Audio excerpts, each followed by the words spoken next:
S&P 500 pulling back from its record today as investors rotate out of tech, but our next guest is still bullish overall, raising his target for the S&P 500 to 5,800. And joining us now is Ed Yardeni, Yardeni Research President. Dr. Ed, it is always good to have you on the show. So you raise your target, Ed, to 5,800. How come? Walk us through the reasons.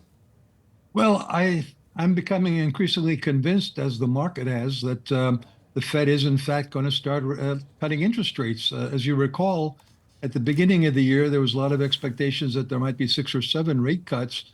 That never happened. I think this next rate cut that's expected in September is going to happen. And I think over the past couple of days, Fed Chair Jerome Powell kind of went out of his way to hint and wink that if things keep going well on the inflation side, and they continue to be somewhat concerned about what's going on the labor market side, they're going to lower rates.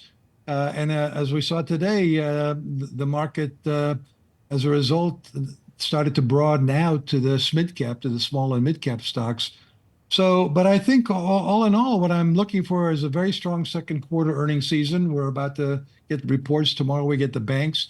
I think the banks are going to wind up reducing their loan loss provisions because there is no recession out there. So I think they're going to surprise us to the upside.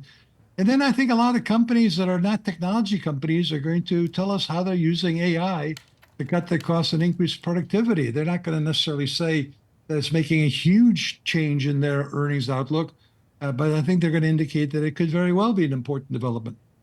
Ed, it's Julie here. The conventional wisdom has always been that if the Fed was cutting rates, not because there was some sort of overturning in the economy, but rather to bring us back to normal, that stocks could continue to rally in the face of that. Yeah. But are there any concerning signs for you? I mean, we are seeing a little bit of deterioration in the labor market. You have some companies today talking about consumer weakness, right? We've had a couple of guests today bring up credit card delinquencies ticking up. How concerned do investors need to be about those various elements? Well, I think it's important to put it in the context of recent history. We did have this amazing event, not a happy one, which was the pandemic, and a lot of things really had some abnormal developments as a result of that, particularly the labor market.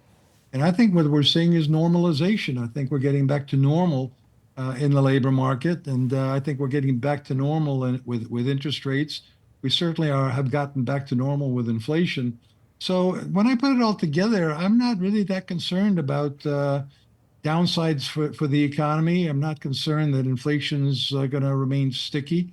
And I think, I'm going to listen to what Fed Powell said, and that's pretty strongly suggested that they're going to start cutting rates in September. That's all good for the bonds. It's all good for the stocks.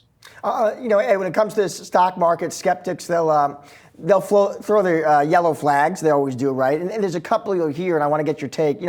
They'll talk about, Ed, sentiment. They'll say too many bulls, and they'll also talk about valuation. This market just doesn't look cheap. How do you answer those two? Well, when you get too many bulls, you are more vulnerable from a kind of a sentiment perspective to see some sort of correction. Because when you have too many bulls, there are just not enough bears to convert over to the bulls, and everybody presumably has bought. And if you get some bad news, and some of the weak bulls start to panic and get out, so it's conceivable that there could be a correction in the works here as a result of sentiment. But on the other hand, I think it's very important to recognize that there's $6 trillion sitting in money market mutual funds. It's been fairly satisfied, earning 5.25% on their money, people in those accounts. And I think if they start to perceive that interest rates really are coming down, then you may see more money going into the bond market and into the stock market, offsetting the contrarian perspective that too many bulls is bearish. I want to ask you as well about the election and the sort of lack of reaction there has been in the markets, right? I mean, if you look at the front pages of most of the non-financial papers, they will be focused on what's going on with President Biden and the re-election campaign. Right. When do you think what would be a trigger for that to change, for the markets to start paying more attention? Well, it's a great question. I don't really have the answer to it, but I have observed, I think we've all observed, and your question implies that the market has done remarkably well despite the political partisanship, besides all the turmoil we see going on in Washington. And I think investors, whether they're conservative or liberal, Democrats or Republicans, have learned over the years that you don't want to let politics determine your investment approach.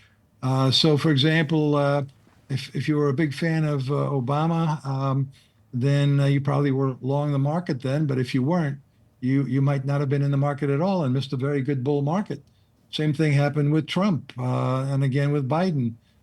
We've had very partisan White Houses where half the country liked the president, half didn't. And yet the stock market just keeps going up. And I think that speaks to the strength of the economy. It speaks to the fact that, Washington doesn't matter for everything going on in our economy. There's a lot of us working stiffs that are going into the office and to the factory or wherever every single day, working hard, trying to make things better. And on balance, we succeed and offset the meddling of Washington. Ed, you raised your target on the market. I'm just curious which sectors you find attractive here, Ed. What are you telling clients? Well, I haven't changed much in that score. I'm still talking about technology, financials, industrials, and even energy as a sort of a shock absorber in the event that there is a shock out of the Middle East or Russia, Ukraine that leads to higher oil prices. But generally speaking, growth is still where I want to be. Ed, thank you so much. Appreciate it. Thank you.